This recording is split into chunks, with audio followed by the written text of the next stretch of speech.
بسم اللہ الرحمن الرحیم۔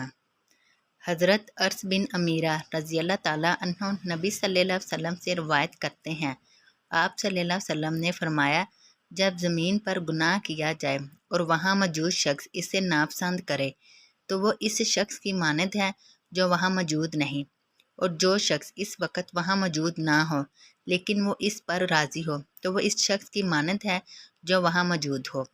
مشکوٰۃ المصابیح، حدیث نمبر 5141۔ حضرت ابو بکر صدیق رضی اللہ تعالیٰ عنہ سے روایت ہے، انہوں نے فرمایا، لوگو تم یہ آیت تلاوت کرتے ہو۔ ترجمہ: ایمان والو، تم گناہوں کے متعلق اپنا خیال رکھو، جب تم ہدایت پر ہو تو پھر گمراہ شخص تمہیں نقصان نہیں پہنچا سکتا۔ میں نے رسول اللہ صلی اللہ علیہ وسلم کو فرماتے ہوئے سنا، بے شک جب لوگ کسی برائی کو دیکھیں گے اور اسے روکیں گے نہیں تو پھر قریب ہے کہ اللہ ان سب کو اپنے عذاب کی لپیٹ میں لے لے۔ اور ابو داؤد کی روایت میں ہے، جب وہ ظالم کو ظلم کرتے ہوئے دیکھیں اور وہ اس کے ہاتھوں کو نہ روکیں تو پھر قریب ہے کہ اللہ ان سب کو عذاب کی لپیٹ میں لے لے۔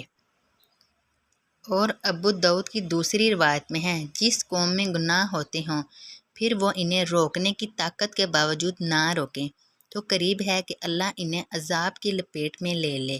ایک اور روایت میں ہے، جس قوم کی اقلیت گناہ میں مبتلا ہو جائے اور وہ اکثریت جو گناہ تو نہیں کرتی مگر کرنے والوں کو روکتی بھی نہیں، وہ بھی عذاب سے دچار ہو جائے گی۔